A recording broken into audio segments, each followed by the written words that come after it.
Hello and welcome to Bespoke Unit. I'm CP and in this video I'm reviewing Jameson Whiskey.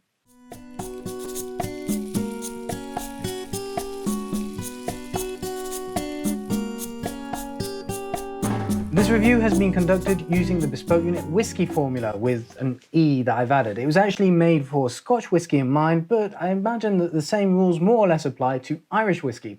You can use this sheet to either do your own reviews at home or, more essentially, you can use it to refer to the final PDF version in the written review, which is in the link below, if you don't have time to watch the entirety of the video.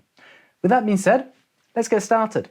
So, Jameson was founded in 1780 by John Jameson, who actually married Margaret Haig, the daughter of John Haig, the famous Scottish distiller. In fact, John Jameson was Scottish himself.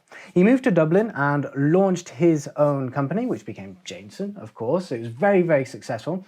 And in 1966, it fused with Cork Distillers to create the Irish Distillers Group. That meant it closed down its Dublin distillery and it moved to Cork, where it started being produced at the new Middleton distillery.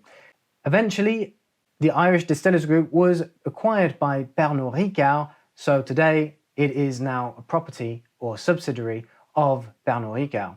What supposedly sets Jameson whiskey apart is that it is triple distilled. Most Scotch whiskies and even some bourbons are normally double distilled, but in the case of Jameson it is triple distilled, which may sound familiar to vodka drinkers. Indeed, vodka prides itself in distilling multiple times in order to remove as many impurities from the alcohol as possible. Jameson uses the same approach by which they distill 3 times in order to remove impurities from the alcohol for a cleaner experience. Furthermore, Jameson whiskey is technically a blend in that it uses a mixture of pot still whiskey, which uses malted and unmalted grain, as well as typical grain whiskey. After distillation, the whiskey is then aged in ex-bourbon casks and often finished in sherry casks. With that all being said, let's jump into the review, otherwise I'm never going to stop. So here we have a sample in my Peugeot glass, which is covered in fingerprints, which is annoying. And we're looking at an overall sort of pale gold, maybe even brass colored liquid. It doesn't produce any whirls when you add water because it's chill filtered. We have thin and fast legs, so it hasn't been aged that much. It's going to be a youthful spirit. And in terms of clarity, there is some haziness when you cast it against the light. Next, we're going to be looking at the nose. So overall, the nose is quite delicate. There is some complexity there. There are some diverse families of fragrances, but otherwise it's not incredibly intense. There is a prickliness, it has a peppery nose feel. There is some lucidity in the sense there are some very strong and overt notes. In fact, we're getting a nice dose of pear fruit and some cereal as well, some of the grain of the whiskey, as well as some honeysuckle. The honeysuckle having a sort of floral characteristic, but it's also producing a slight honey note. And then finally, we have Mirabelle, which is a type of plum. So another additional bit of orchard fruitiness in the bouquet. And now the moment we've all been waiting for is to sample the palate.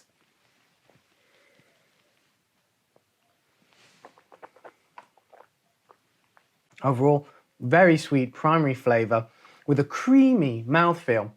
It really envelops the palate. It opens with some almond, a hint of leather, so we got that floral characteristic coming back, grapefruit, a little bit of bitter zest, citrus zest, and then it moving into the heart, it starts to give you some vanilla softness that takes the edge away from that citrus, as well as some banana, so kind of a very ripe banana, alcoholic, but strong in that fruit starchiness, and then caramel, so you got the sweetness coming back. The texture is quite velvety, creamy. It's very light on the palate though, so it's not going to be very mature. And we do have some nice complexity as well, given the diverse bouquet of notes. As for the finish, I'm afraid I'm going to have to take another sip.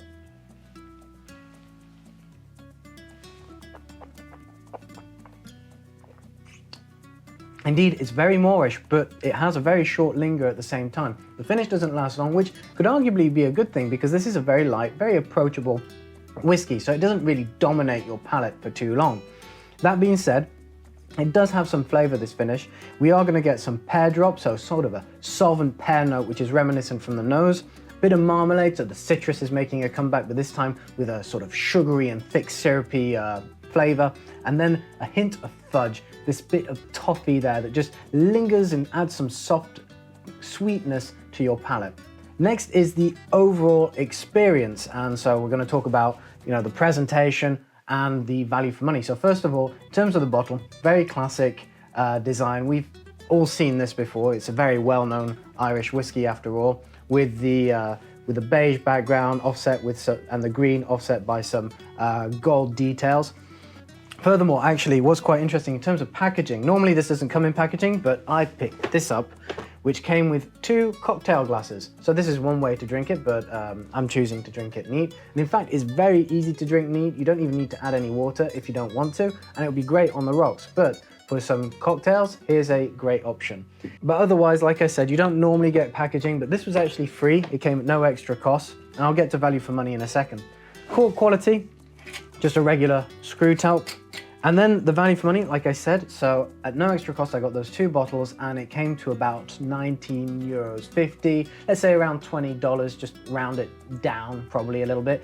Typically in the USA, you'll pick it up for about $33, and given the quite pricey nature of whiskey in the USA, it offers excellent value in that sense. Now in terms of occasion, is this a drink that you would serve to a formal gathering? Probably not. It's more of a casual, easygoing drink. It's very easy to drink, that you can just serve yourself a glass and savor it or gulp it down if you prefer. But it is such an easy to drink whiskey that it would be good at social gatherings, in the sense that it will give people who aren't really sure about whiskey or don't have much experience with it the opportunity to sample without having something that is overwhelming. It's very light, it's very floral, fruity. It doesn't really overwhelm anyone at all.